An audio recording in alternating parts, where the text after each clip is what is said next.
मात्र 6 ढाला पढ़ लिया तो उस 6 ढाला में चारों अनुयोगों का वर्णन प्रस्तुत हो गया है। अर्थात पंडित दौलत राम जी ने इस 6 ढाला ग्रंथ राज के लिए लघु समय सार कहा है। क्या कहा है? छोटा समय सार। अर्थात समय सार की प्राप्ति की गाथाएं जिनको पढ़ना नहीं आती है, तो पंडित दौलत राम जी को आपके क्षयोत्सव की चिंता हुई, उन्होंने हिंदी रूप में यह 6 ढाला ग्रंथ लिख दिया। अब इस ग्रंथ का नाम 6 ढाला ही क्यों पड़ा?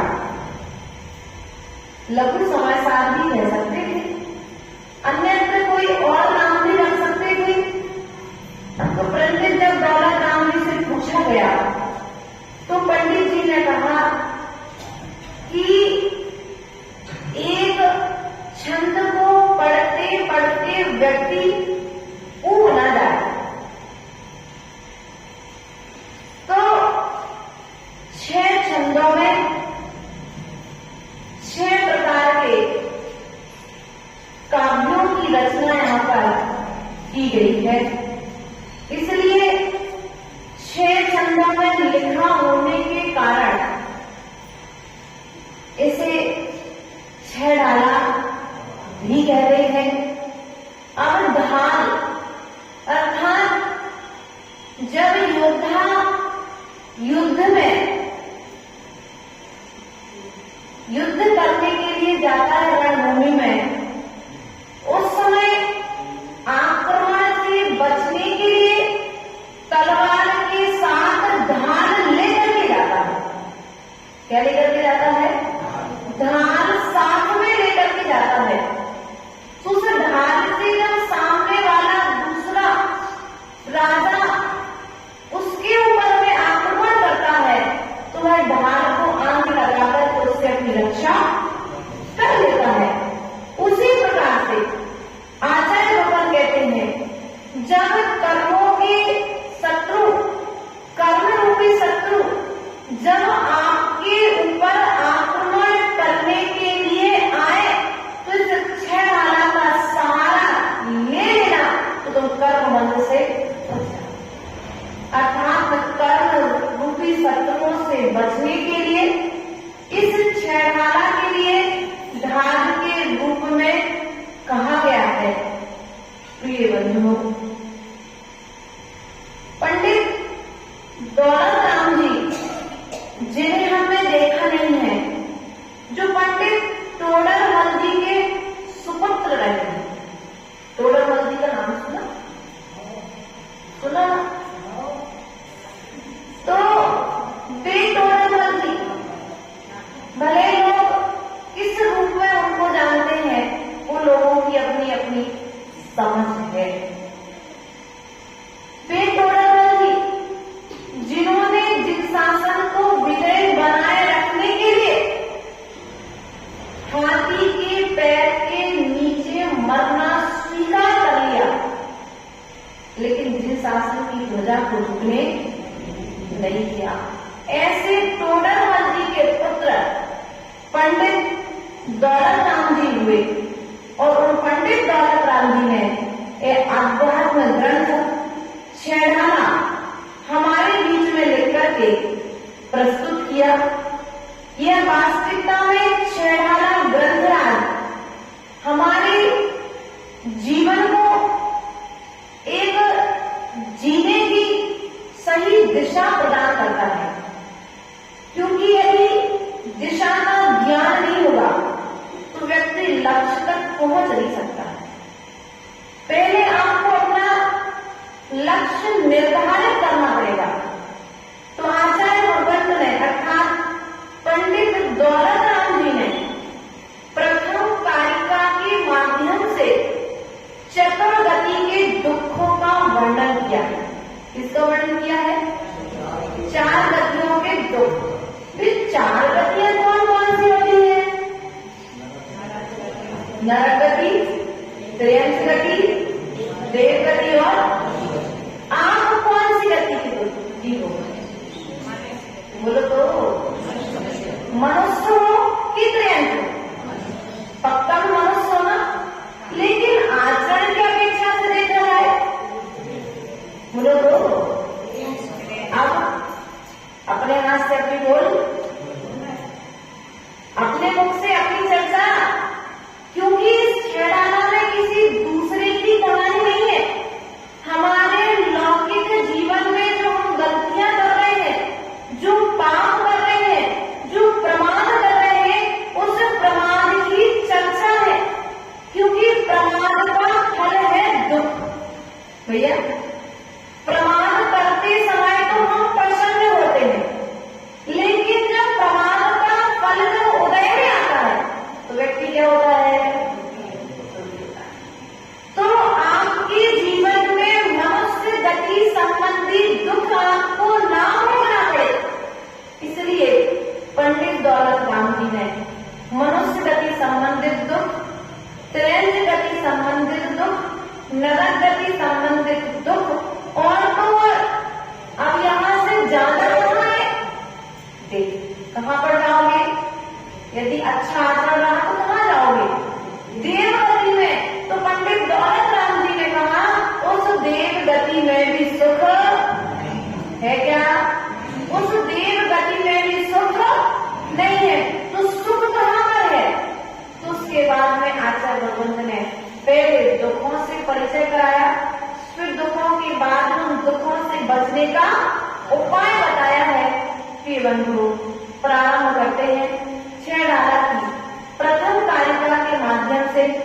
ध्यान रखना, यह कहानी किसी दूसरे की नहीं है, हमारे अपने स्वयं के जीवन में रोज घटित होने वाली घटनाओं के माध्यम से हम जो दुखों को भोग रहे हैं, उन दुखों से बचने का उपाय पंडित दौलत राम जी ने छेड़ाला ग्रंथ राज के माध्यम से बताया है।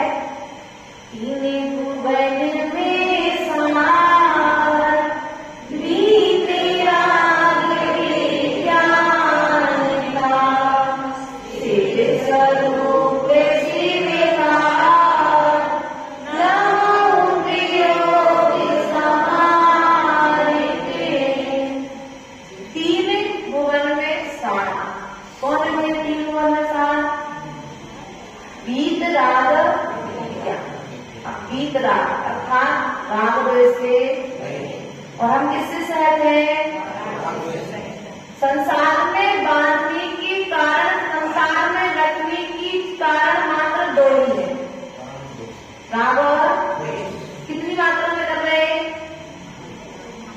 राग द्वेष को नापने का तो कोई थर्मामीटर भी नहीं है।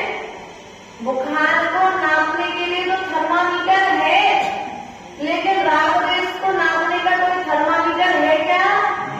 बोलो तो, नापा नहीं नापा।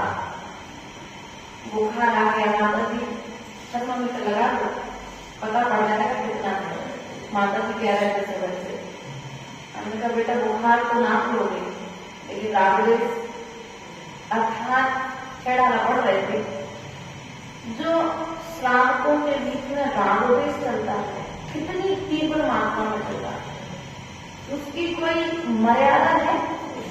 भोजन की मर्यादा है, भोग उपभोग की सामग्री की मर्यादा है, लेकिन राग द्वेष की भैया, यदि राग द्वेष की मर्यादाओं का ज्ञान करना है तो आचार्य भगवंत कहते तुम्हें फिर गुणस्थान में जाना पड़ेगा, क्योंकि जब तुम्हारा गुणस्थान बढ़ेगा तो उसकी भी फिर मर्यादा है।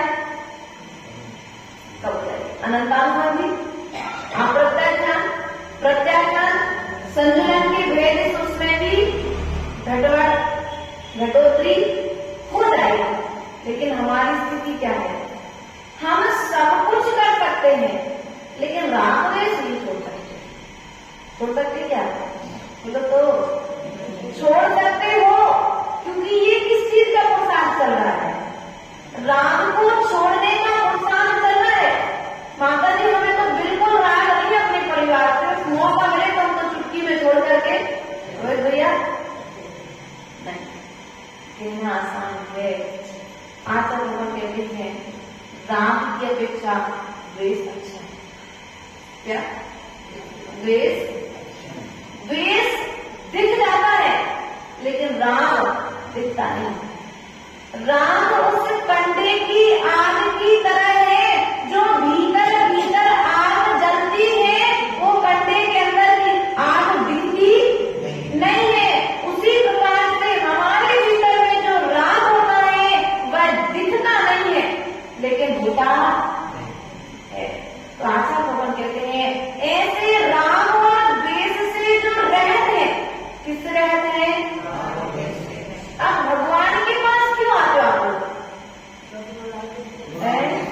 रामदेव से अब रामदेव से रहते भगवान के पास में आप आ रहे हो, उसके बाद में भी तुम्हारा रामदेव अधिक कम नहीं हो रहा है तो भगवान के पास आना सार्थक और प्रचुर मात्रा में। हमने तो देखा है कई स्थानों पर कि मंदिर में व्यक्ति लड़ेगा, भगवान के सामने लड़ेगा, झगड़ा करेगा और शादी पार्टी में एक करके भोजन करेगा। भैया जिस स्थान पर बैठ करके हमें धर्म करना था उस स्थान पर बैठ करके हम कर्म का बंधन, मंदिर में आकर के गुरु के चरणों में आकर के हम कर्म की निर्जरा कर सकते थे। यहाँ तक कहा है कि अन्य स्थानों पर बैठकर के किया गया ध्यान उतने कर्म की निर्जरा नहीं करता जितना निर्जरा भगवान के चरणों में और गुरु के चरणों में बैठने से होती है। और हम क्या करते हैं? दुकान में तो कसाय क्यों भैया? दुकान में तो कसाय करनी पड़ती है, थोड़ी बहुत मायाकारी, लेकिन धर्म के लिए भी हमने एक धंधा बना दिया। एक जगह की बात नहीं है, सर्वत्र व्यवस्थाएं आज साधु के लिए भी एक धन का साधन है कि नहीं है? यही बनती ना व्यवस्था है कि साधु के लिए और धर्म के लिए हमने जब धंधा बना लिया है तो धर्म के स्थान पर आकर के भी धर्म नहीं हो रहा है। इस स्थान पर आने के बाद में भी व्यक्ति कर्म का बंद कर रहा है और नई पर्याय की तैयारी, बल्कि यहाँ पर पर्यायों से रहित होने के लिए आता है। संसार से छूटने के लिए आपने इस स्थान को बनाया था, नाम रखा था धर्मशाला। कौन सी शाला है ये? कौन सी शाला है? धर्मशाला है, संत निवास है, जहाँ पर बैठकर साधुओं के चरणों में आकर के आपको समता का पाठ सीखना है, आपको धर्म करने की कला सीखना है। लेकिन यहाँ पर बैठ करके भी हम क्या कर लेते हैं? तो कर्म का पर्यायों से पार जाना था हमें, लेकिन हम क्या करते हैं? पर्यायों की तैयारी, संसार के दुखों की तैयारी, और फिर बाद में आकर के माता जी मैं तो कष्ट नहीं करूं, लेकिन फिर भी हमारे साथ ऐसा काय बोलो भैया, जब तुम कर रही थी ना उस समय तुम और ध्यान नहीं दो। उस समय तो बड़ी खुशी हो रही थी, उस समय तो बड़ी प्रसन्नता हो रही थी, क्योंकि हमारा मान बढ़ रहा था, हमारा सम्मान हो रहा था, और सामने वाले को नीचे मान की जो पूर्ति हो रही थी ना वो तुम्हारे नाम को मिटा दी, क्योंकि तुमने इच्छा की है। इसलिए प्रेम तुम बीतरागी चैत्र भगवान के चरणों में आए हो। ये जो प्रतिमाएं बैठी हैं ये चेतन प्रतिमाएं हैं, अर्थात एक अचेतन प्रतिमा जिनालय में विराजमान है। और ये महाव्रती आचार्य भगवंत कुंद कुंद स्वामी ने महाव्रती के लिए चेतन प्रतिमा कहा। क्या कहा है? चेतन प्रतिमा कहा है। अचेतन प्रतिमा तो मौन है जो जिनालय में विराजमान है, और ये चेतन प्रतिमाएं तुम्हारे सामने जब आती हैं तो हम क्या करते हैं?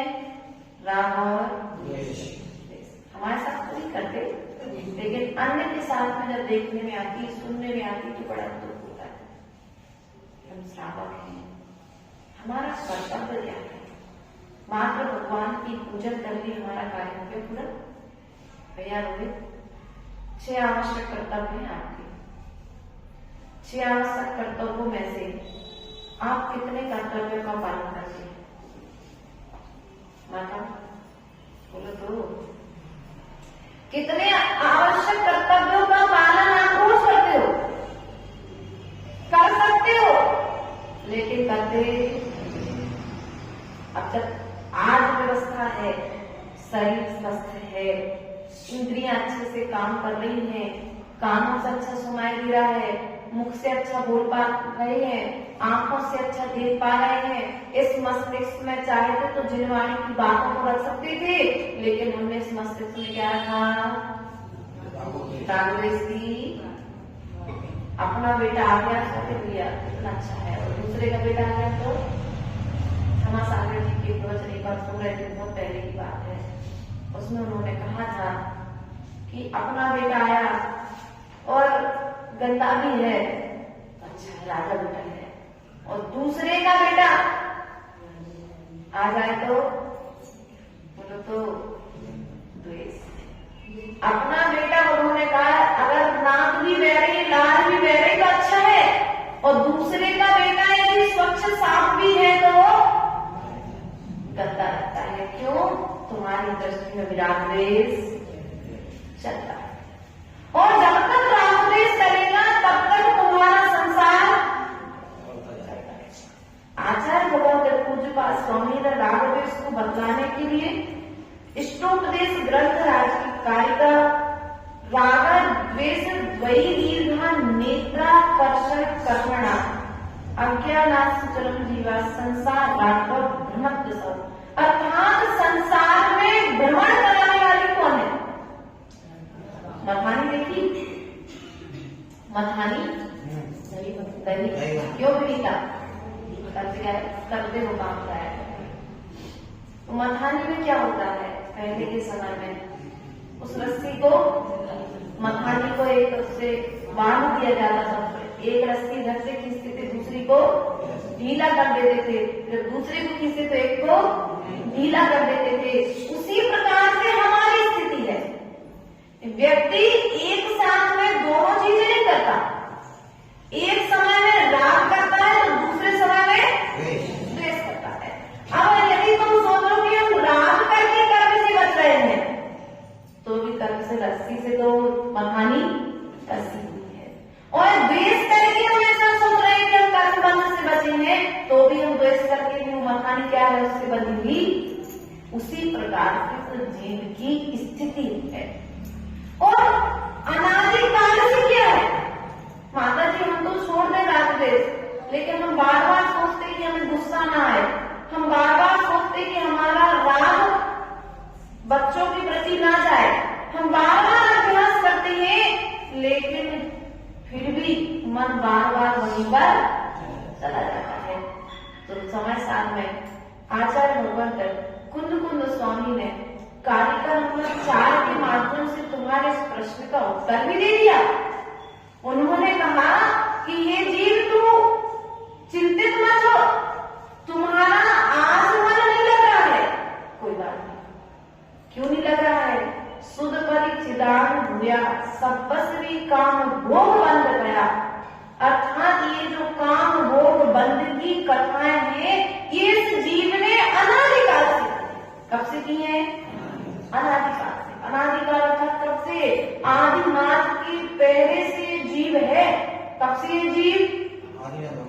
भैया आदिनाथ बड़े कि आप बड़े? बोलो तो अर्पित भैया, सच्ची सच्ची बताइए, तुम बड़े हो कि आदिनाथ बड़े थे? वेदिका भगवान जी बड़े जीव की अपेक्षा से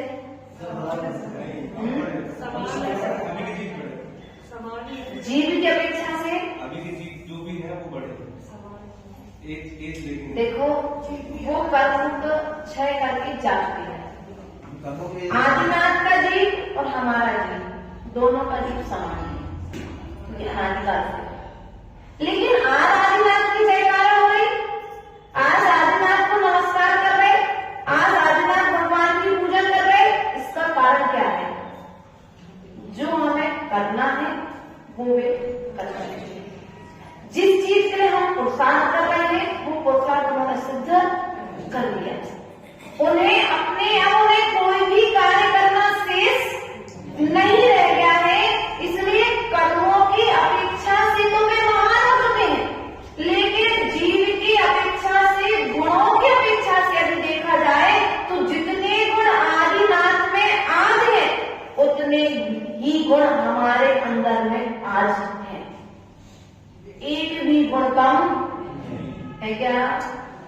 हम तुम एक समान। जितने गुण सिद्धालय में बैठे सिद्ध भगवान में है उतने ही गुण वर्तमान पंचम काल में बैठे इस जीव में है। बस व्यवस्था इतनी है कि उन्होंने प्रकट कर लिया है और उन्होंने प्रकट नहीं किया। हम प्रकट करने के लिए पुरुषार्थरत हैं और कई जीव तो ये विचार करके बैठे हैं कि जब मोक्ष होना ही नहीं है तो फिर अगर भूखे प्यासे वैसे फायदा का? क्यों बताओ? ऐसा सोचते हो ना? जब संसार अभी छूटने नहीं है, स्वर्ग में जाकर के रहना है रोहित भैया, तो स्वर्ग में तो हम श्रावक के 6 कर्तव्यों का पालन करके भी तो रह सकते हैं ना। ध्यान रखना। एक प्रश्न आज से 14-13 साल पहले लगभग हमने भी अपने गुरु से किया था। जब सबको स्वर्ग ही जाना है तो फिर दीक्षा लेने की जरूरत क्या है? इतना केस वंश करने की जरूरत क्या है? पैदल चलने की जरूरत क्या है? एक टाइम भोजन करने की, अंतराय करने की जरूरत क्या है? हम श्रावक के सब कर्तव्यों का पालन करके भी तो स्वर्ग जा सकते हैं ना। तो आचार्य गुरुदेव ने कहा श्रावक के सब कर्तव्यों का पालन करके तो स्वर्ग चले जाओगे, लेकिन नियम और व्रत के संस्कार, त्याग के संस्कार यदि तुमने आज मजबूत बना लिए, आज तुमने दीक्षा लेकर के सामायिक आदि के निर्दोष जो संस्कार बना लिए, केस लॉन्च के आज यदि तुमने संस्कार बना लिए तो वे संस्कार तुम्हारे साथ में स्वर्ग में तो जाएंगे।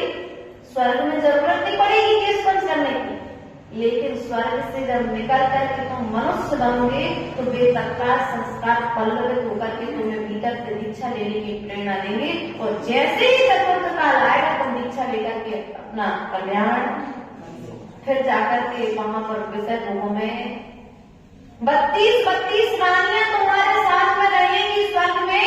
लेकिन जब वे देवियां तुमसे कहेंगी कि चलो भैया, तो आप उनसे कहो कि नहीं, अपन श्रीमंत स्वामी की देशना सुनने चलेंगे।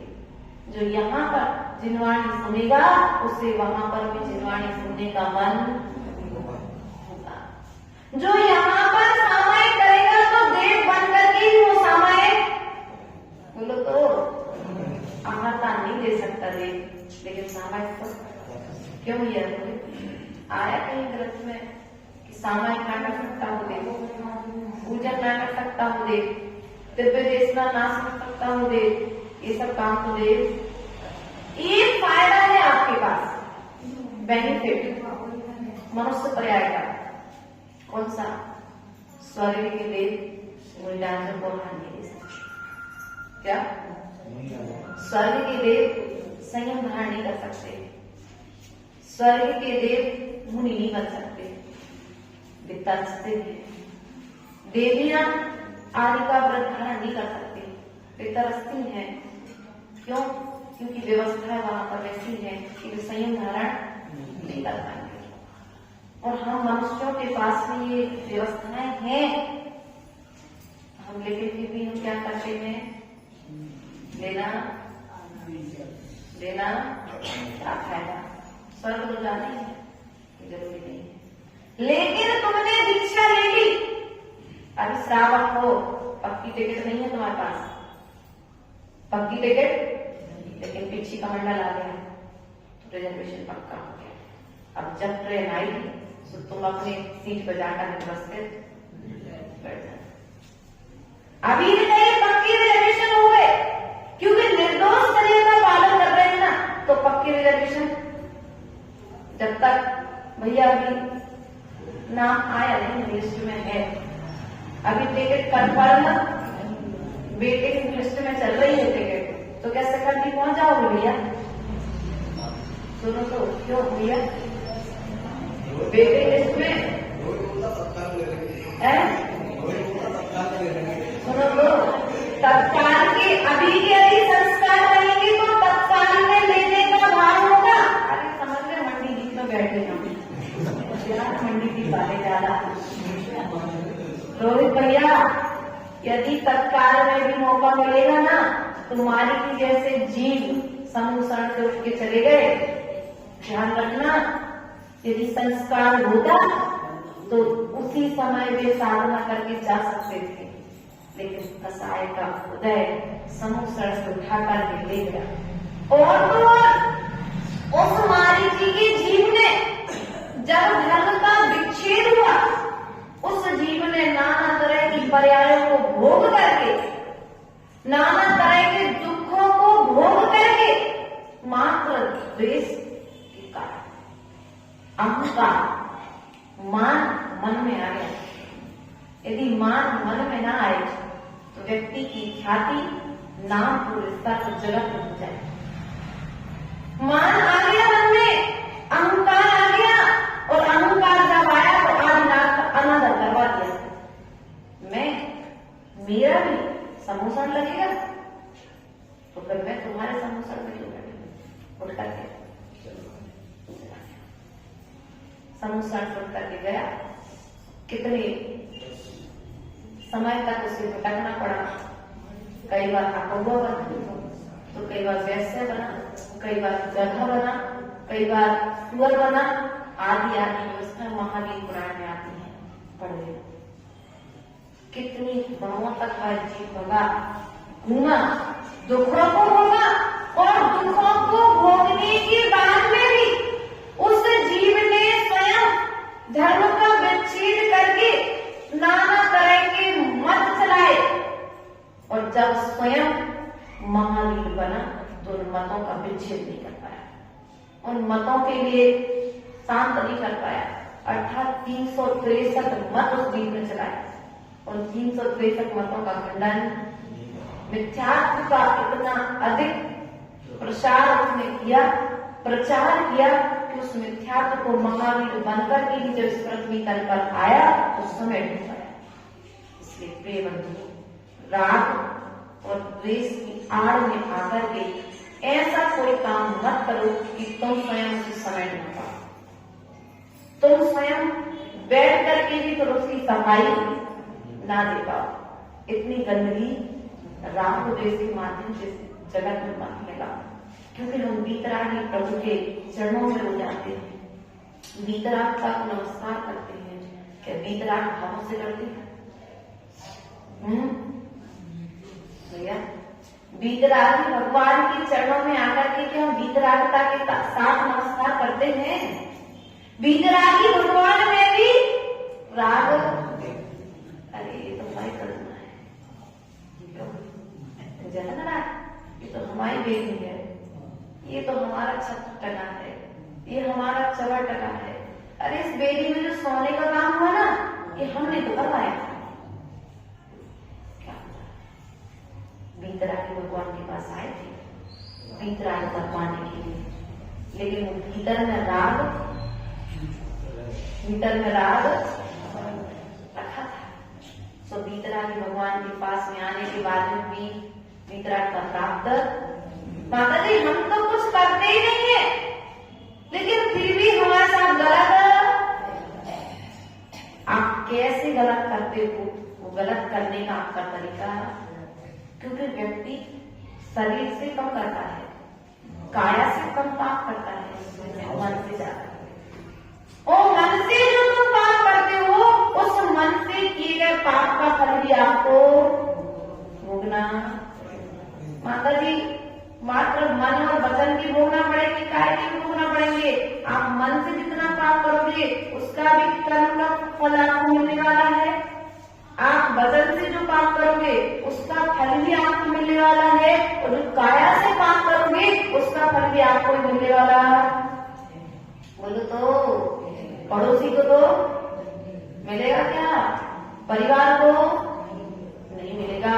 तुम्हारे किए हुए कर्म का फल जब तुमको ही मिलने वाला है तो आचार्य भगवान कहते हैं कर्म करते समय तुम सावधान हो जाओ।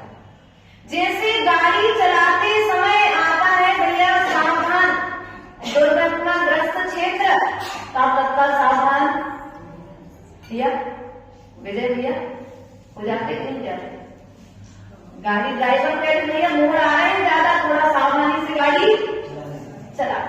लेकिन जिस प्रकार से आप उस अंधे मोड़ को देख करके आप तत्काल गाड़ी से सावधान हो जाते हैं, उसी प्रकार से आपके लिए विचार करना है। जैसे आपको लगे कि हमारा विरोधी आ रहा है, हमें कोई गाली देने आ रहा है, अब सावधान हो जाओ, मेरा कर्म को दिखा रहा है, अब मुझे कर्म का बंध। बोलो तो वो मुझे गाली देगा, मुझे गाली क्या करना है? गाली आपको दिन में 1 दिन 4 दिन ऐसी तैयारी कर लेते ना आप लोग। तो क्या किया?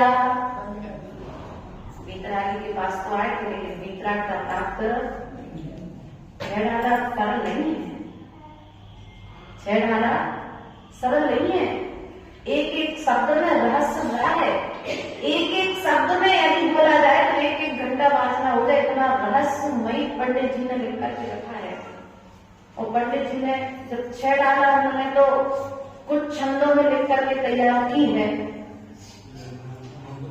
वे कितने महान रहे होंगे इस समय, क्योंकि फूल पेड़ बड़ा होता है, लेकिन पेड़ का थोड़ा सा रस फूलों के माध्यम से हमें मिल जाता है। उनके भीतर में कितनी अधिक वीतरागता भरी होगी, अर्थात वीतरागता के प्रति, वीतराग मार्ग के प्रति उनके प्रति मन में कितना अधिक श्रद्धान रहा होगा। हमने साक्षात पंडित दौलत राम जी को नहीं देखा, लेकिन उनका भाषण, उनका विचार ये छेड़ाला ग्रंथराज बताता है कि उनके विचार कितने ऊंचे रहे थे, कितनी विपरीत परिस्थितियों में उन्होंने छेड़ाला ग्रंथराज लिखा, लेकिन फिर भी हमें पढ़ने की बोलो तो समय नहीं मिलत माता, ये समय कहाँ था? पंडित दौलत राम जी के पास 26 घंटे थे क्या? बोलो तो 24 ही थे ना भैया।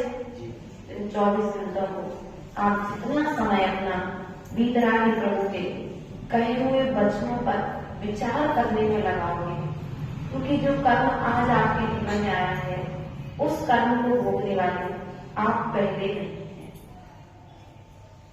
क्या विचार करना है? जो कर्म आज उदय में आया है उस कर्म को भोगने वाले हम पहले नहीं, हमसे पहले भी लोग ऐसे ऐसे कर्मों को भोग करके जा चुके हैं। अब उन्होंने कर्म के उदय में किस प्रकार से समता रखी, हमें उस प्रकार से समता।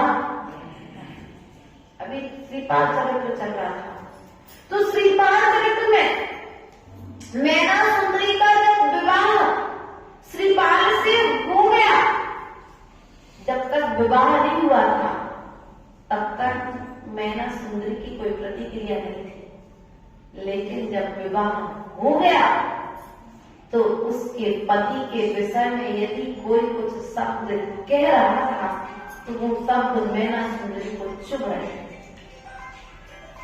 उसे दुख देने वाले के विषय। इसलिए ध्यान रखो, अपन इसकी खिल्ली उड़ाए हमें क्या करना चाहिए? साथ देना चाहिए। बोले तो हम उनके साथ में बैठते हैं, उन्हीं के साथ में रहते हैं और साथ में अपने धर्म की हंसी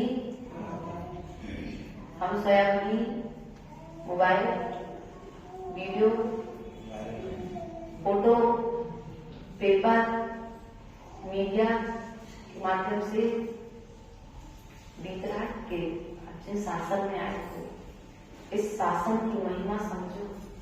महावीर के कुल के वंशज हो।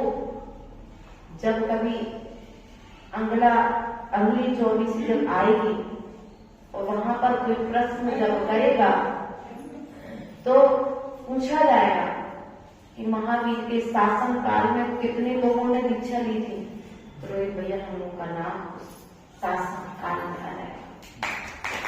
कितने लोगों ने प्रभावना की थी, उस प्रभावना के क्षेत्र में आप लोगों के नाम आ जाएंगे। हाँ, प्रभावना करोगे तो प्रभावना में आएगा और अप्रभावना करोगे तो अप्रभावना में आएगा। अंजन चोर निरंजन के रूप में भी जाना जाता है, चोर के रूप में जाना जाता है। तब आपको अच्छाइयों में अपना नाम समूह में भगवान के मुख से सुनना है कि बुराइयों के रूप में आप जैसा सुनना चाहते हैं वैसा कार्य करना प्रारंभ करेंगे, तब कहीं जाकर के आपका वीतरागी भगवान के चरणों में आना सार्थक होगा। शिव स्वरूप स्वीकार अर्थात ये जो जिनेन्द्र भगवान का शासन है, तीन भुवन में सारभूत वीतराग विज्ञान है।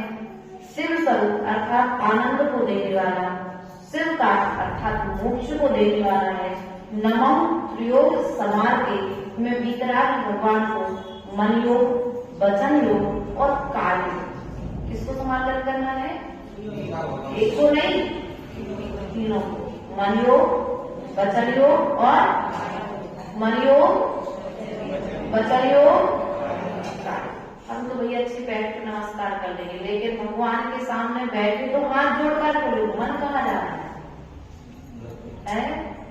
मन ऐसा तो नहीं प्रवचन में बैठे हो लगा के अरे भोजन का टाइम हो रहा है, ऐसा तो नहीं ऑफिस का टाइम हो रहा है। यदि मन तुम्हारा वहां पर जा रहा है तो तुम्हारा यहाँ पर बैठना सार्थक। मन को समझा कर के लाओ कि पता नहीं कि मिलने वाला है कि नहीं है। प्रिय बंधुओं, अपने मन को संभालो, तभी जाकर के मोक्ष की सिद्धि होगी, आत्मा का आनंद आपको प्राप्त होगा। इन्हीं भावनाओं के साथ में बोले परम पूज्य आचार्य गुरुवर सागर जी महाराज की जय। श्री माता की एक भजन को गुनगुनाते हुए आज की सभा का विसर्जन करेंगे। आप सब बोलोगे हमारे साथ? पक्का आता है गाना? नहीं, भजन पूछ रहे हो, फिल्मी गाना नहीं पूछ रहे। जब जीवन का अंत हो मेरे सामने एक संत हो, जब जीवन का अंत हो मेरे सामने एक संत हो, जब जीवन का अंत हो मेरे सामने एक संत हो, जब जीवन का अंत हो मेरे सामने एक संत हो, मेरे आँखों पर अरिहंत हो महावीर